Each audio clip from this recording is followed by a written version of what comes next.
Home guard की तैनाती किस आधार पर की जाती है? तो किस आधार पर की जाती है? पुलिस बल की कमी होती है तब की जाती है। हाँ, कोई दिक्कत नहीं, भीड़ को नियंत्रण करने के लिए बिल्कुल, प्रशासनिक आवश्यकता पड़ने पर बिल्कुल, यानी कि आंसर आपके सवाल का डी होगा। अगला देखिए, होमगार्ड का वॉलंटियर फोर्स होने का अर्थ क्या होता है? तो क्या होता है साथियों? अस्थाई और सहायक, बिना पैसा, मैं कहूंगा अस्थाई और सहायक आपके इस क्वेश्चन का बिल्कुल करेक्ट आंसर हो जाएगा।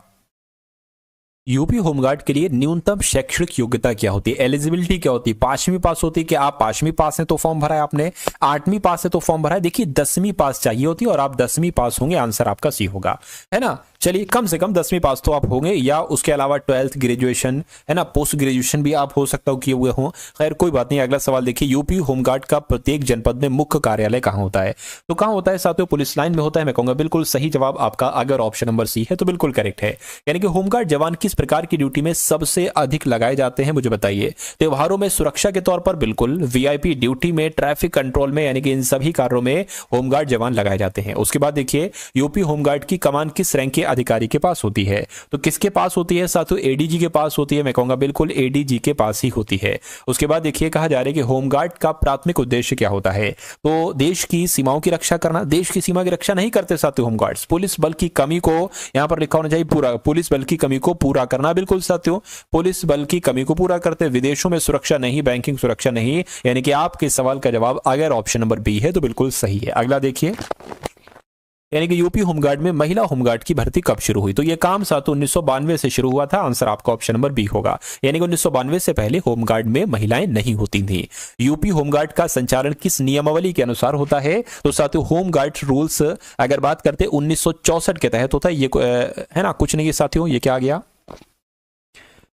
तो कुल मिला के अगर बात करें साथियों, होमगार्ड्स रूल्स 1964 जो नियमावली है इसके अनुसार होता है होमगार्ड का संचालन, इसलिए आंसर आपका भी होना चाहिए। ये 196 नहीं है साथियों, 1964 आपका जवाब यहां पर होगा। उसके बाद देखिए, होमगार्ड की ड्यूटी से गैर हाजिर रहने पर क्या कार्रवाई की जा सकती है? तो क्या देखिए, उनको चेतावनी दी जाती है, हाँ, ड्यूटी से निलंबित किया जा सकता है, दंडात्मक कार्रवाई दी जाती है, बिल्कुल, यानी कि ये सारी चीजों में से कोई एक चीज की जा सकती है जब गैर हाजिरी लगेगी। उसके बाद देखिए, होमगार्ड का बैड्ज किस, जो बैड्ज होता है ये किस पर दर्शाया जाता है? तो कहां पर साथियों दर्शाया जाता है, ये आपसे कुल मिला के पूछा जा रहा है। शोल्डर बैड्ज या कैप बैड्ज या बेल्ट बैड्ज? देखिए बेल्ट बैड्ज तो नहीं होता है, लेकिन हाँ शोल्डर और कैप वाला होता है, इसलिए सही जवाब आपका ए भी होगा। चलिए उसके बाद देखिए साथियों, नेक्स्ट नंबर का सवाल आपकी स्क्रीन पर है, देखिए सवाल को और बताइए आपका जवाब यहां पर साथियों क्या हो सकता है। आपसे यहां पर पूछा जा रहा है कि यूपी होमगार्ड में प्लाटून कमांडर कौन होता है? तो प्लाटून कमांडर की अगर बात करें साथियों, कौन होता है? प्लाटून का प्रमुख होता है, बिल्कुल सही आंसर आपका भी होगा। देखिए 50 सवाल साथियों आपके हो चुके हैं, अब कुछ सवाल हम लोग और देखेंगे, लगभग 30 सवाल। आरबीआई का मुख्यालय कहां पर स्थित है? तो आपको मालूम होना चाहिए आरबीआई का मुख्यालय साथियों मुंबई में स्थित है, आंसर आपका सी होगा। उसके बाद देखिए कह रहे कि भारत में किसे बैंकों का बैंक कहा जाता है? तो बैंकों का बैंक की अगर बात करें, भारतीय रिजर्व बैंक को बैंकों का बैंक कहा जाता है। अगला सवाल देखिए, नीति आयोग के अध्यक्ष कौन होते हैं? तो आपको मालूम होना चाहिए राष्ट्रपति, उपराष्ट्रपति नहीं साथियों, प्रधानमंत्री नीति आयोग के अध्यक्ष होते हैं। मुख्यमंत्री की नियुक्ति किसके द्वारा की जाती है? फटाफट मुझे बताइए। तो मुख्यमंत्री की नियुक्ति कौन करते हैं साथियों, बताइए। राष्ट्रपति करते हैं, प्रधानमंत्री करते हैं, राज्यपाल करते हैं, राज्यपाल करते हैं मुख्यमंत्री की नियुक्ति। अगला सवाल देखिए, लोकसभा का नेता कौन होता है? लोकसभा के अध्यक्ष होते हैं, उपराष्ट्रपति होते हैं नहीं साथियों, प्रधानमंत्री की अगर हम बात करें तो प्रधानमंत्री ही कौन होते हैं? लोकसभा का, लोकसभा के, अच्छा नेतृत्व की यहां पर पूछा गया है। लोकसभा के नेता जो होंगे वो तो प्रधानमंत्री होंगे, लेकिन जो लोकसभा का नेतृत्व करेंगे वो लोकसभा के अध्यक्ष करेंगे। तो ये थोड़ा सा मुझसे मिस्टेक हो गई थी। उसके बाद देखिए अगला सवाल आपकी स्क्रीन पर है, संविधान सभा के स्थायी अध्यक्ष साथियों कौन थे? तो कौन थे ये बात आपको साथियों मालूम होना चाहिए। डॉक्टर राजेंद्र प्रसाद अगर आपका जवाब है तो आपका जवाब बिल्कुल करेक्ट है। उसके बाद देखिए, लोकसभा के अध्यक्ष को कौन चुनते हैं? तो लोकसभा के अध्यक्ष को लोकसभा के सदस्य चुनते हैं, राइट आंसर आपका भी होगा। खैर नेक्स्ट नंबर का सवाल आपकी स्क्रीन पर है, भारत के संविधान का निर्माता किसे माना जाता है? तो संविधान का निर्माता तो साथियों डॉक्टर भीमराव अंबेडकर को माना जाता है, आंसर आपका ऑप्शन नंबर बी होगा।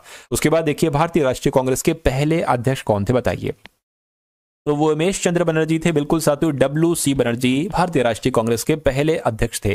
अगला देखिए, संसद के सदनों को बुलाने, ये बुलाने नहीं बल्कि बुलाने लिखा हुआ है, संसद के दोनों सदनों को बुलाने की शक्ति किसके पास होती है, बताइए। तो संसद के दोनों सदनों को बुलाने की शक्ति मैं कहूंगा राष्ट्रपति साहब के पास होती है, आंसर अगर आपका ऑप्शन नंबर ए है तो बिल्कुल करेक्ट है। 20 क्वेश्चन और बाकी है। सैडलर आयोग किससे संबंधित है? तो ये साथियों सैडलर आयोग की अगर बात करें तो शिक्षा से संबंधित है। गीता रहस्य नामक ग्रंथ के लेखक कौन है? तो गीता रहस्य नामक नामक ग्रंथ की अगर बात करें तो इसके लेखक साथियों बाल गंगाधर तिलक हैं। बाल गंगाधर तिलक आपके सवाल का राइट आंसर है। भारत के राष्ट्रीय ध्वज का डिजाइन किसने तैयार किया था? तो किसके द्वारा साथियों तैयार किया गया था? मैं कहूंगा पिंगली वेंकैया के द्वारा तैयार किया गया था भारत के राष्ट्रीय ध्वज का डिजाइन। बिल्कुल सही आंसर आपका डी होगा। वेदों की ओर लौटो ये नारा साथियों किसने दिया था? तो राजा राम मोहन राय, स्वामी दयानंद सरस्वती, विवेकानंद, रामकृष्ण परमहंस। मैं कहूंगा स्वामी दयानंद सरस्वती की अगर बात करें इनके द्वारा ही तो वेदों की ओर लौटो नारा दिया गया था। जय हिंद का नारा साथियों किसने दिया था? तो जय हिंद का नारा दिया था सुभाष चंद्र बोस ने। किसने? सुभाष चंद्र बोस ने जय हिंद का नारा दिया था। भारतीय संविधान को किसने बनाया मुझे बताइए। तो संविधान सभा के द्वारा बनाया गया। ब्रिटिश संसद के द्वारा भारतीय संसद में या गवर्नर जनरल ने, मैं कहूंगा संविधान सभा ने भारतीय संविधान को बनाया। आंसर आपका ए होगा। अगला देखिए, भारत की संसदीय प्रणाली किससे प्रभावित है? तो इंग्लैंड से है, यूएसए से है, जर्मनी, आयरलैंड से है। मैं कहूंगा इंग्लैंड से प्रभावित है भारतीय संसद की संसदीय प्रणाली। उसके बाद देखिए अगला सवाल आपकी स्क्रीन पर है, बहुत शानदार, बहुत इंपॉर्टेंट क्वेश्चन आपकी स्क्रीन पर है। आधुनिक भारत का जनक किसे कहा जाता है? चलिए, आधुनिक भारत का जनक किसे कहा जाता है? सातु मैं आपके लिए क्या कर रहा हूं, 100 क्वेश्चन की, क्या पूरे जीके के क्वेश्चन भी होंगे, करंट अफेयर के क्वेश्चन भी होंगे, यूपी जीके के क्वेश्चन भी उसमें होंगे और यूपी होम गार्ड के भी उसमें साथियों क्वेश्चन होंगे। यानी कि 100 सवाल जिसमें ये सारी चीजें साथियों कवर अप हो जाएंगी। मैं कहूंगा धीरे धीरे मैं आपको पूरी GK, current affair, UP GK, UP home guard से संबंधित सारे सवाल करा दूंगा अगर आप वाकई में वो सारी क्लासेस देख लेते हैं साथियों। देखिए ये तो खैर अभी दूसरी क्लासेस है, एक क्लास इससे पहले और हुई है, लगभग उसको पता साथियों, लगभग मेरे हिसाब से अगर आप इस वीडियो को देख रहे हैं तो 50,000 लोग उस वीडियो को देख चुके हैं। तो बहुत प्यार आपका, बहुत सपोर्ट है, यानी कि बहुत कंटेंट देखिए बढ़िया होगा। अगर मेहनत से पढ़ाऊंगा, अच्छा पढ़ाऊंगा तभी बच्चा देखेगा। तो मैं कहूंगा साथियों ये भी लगभग 1 लाख बच्चा साथियों मेरे हिसाब से इसको देखना चाहिए इस वीडियो को। खैर उससे तो कोई मतलब नहीं है ना, लेकिन मैं आपको इतना पढ़ा दूंगा कि आप इन 80 को 100 सवालों में से 80 से 85 साथियों टारगेट कर लें, है ना। इतने कम से कम नंबर आपके आ जाएं यहां से पढ़कर, टारगेट सिलेक्शन से पढ़कर। तो अगर आप वाकई में इस जॉब को लेना चाहते हैं, क्योंकि ये बेरोजगारी मिटा देगी, कम से कम बेरोजगारी तो साथियों मिटा देगी, और 8 से 900 रुपए डेली आपको मिलेंगे, कम नहीं होते साथियों, जीवन यापन करने के लिए काफी है ये। और बाकी फिर आप अपनी तैयारी चालू रखिएगा, कोई अच्छी जॉब साथियों पकड़ लीजिएगा, है ना। तैयारी चालू है तो कोई दिक्कत नहीं है। तो साथियों टारगेट सिलेक्शन चैनल को आप सभी लोग सब्सक्राइब कर लीजिए, बेल आइकन पर क्लिक कर लीजिए और बता दीजिएगा ये क्लास आपको साथियों कैसी लग रही है। चलिए, आधुनिक भारत का जनक किसे कहा जाता है? मैं कहूंगा राजा राम मोहन राय को कहा जाता है। आंसर आपका ऑप्शन नंबर सी होगा। उसके बाद देखिए कह रहे कि एक पुस्तक है गुलामगिरी, इस पुस्तक के लेखक कौन है? तो इस पुस्तक के लेखक की अगर बात करें ज्योतिबा फुले हैं। आंसर आपका बी होगा। अगला देखिए भारतीय हीरा संसाधन, है ना, कहां पर स्थापित है? तो ये साथियों भारतीय हीरा संसाधन ये कहां पर है? ये सूरत में है। आंसर आपका बी होगा। उसके बाद देखिए प्रथम भारतीय नोबेल पुरस्कार विजेता कौन थे?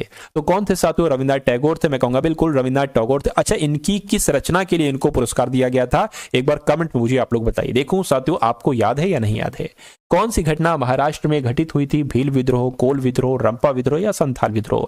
मैं कहूंगा भील विद्रोह कहां घटित हुआ था? महाराष्ट्र में घटित हुआ था। उसके बाद देखिए हम्पी का खुला संग्रहालय ये किस राज्य में स्थित है? तो ये साथियों कर्नाटक में स्थित है। कर्नाटक आपके सवाल का बिल्कुल सही जवाब है।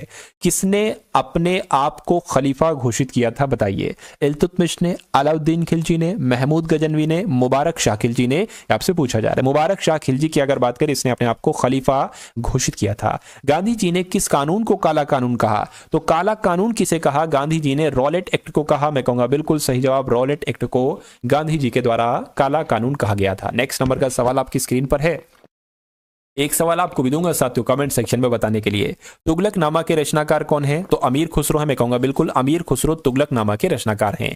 अगला सवाल देखिए मोहनजोदड़ो कहां पर स्थित है? पंजाब में है, सिंध में है, गुजरात में, उत्तर प्रदेश में है? तो ये सिंध में है साथियों मोहनजोदड़ो। उसके बाद देखिए भारत में मुस्लिम राज्य का संस्थापक किसको माना जाता है? तो भारत में मुस्लिम राज्य का संस्थापक साथियों किसको माना जाता है? मैं कहूंगा मोहम्मद गौरी को माना जाता है। गौरी आपके सवाल का जवाब है। उसके बाद देखिए अगला सवाल आपकी स्क्रीन पर है, कह रहे कि गायत्री मंत्र की रचना किसने की थी, है ना।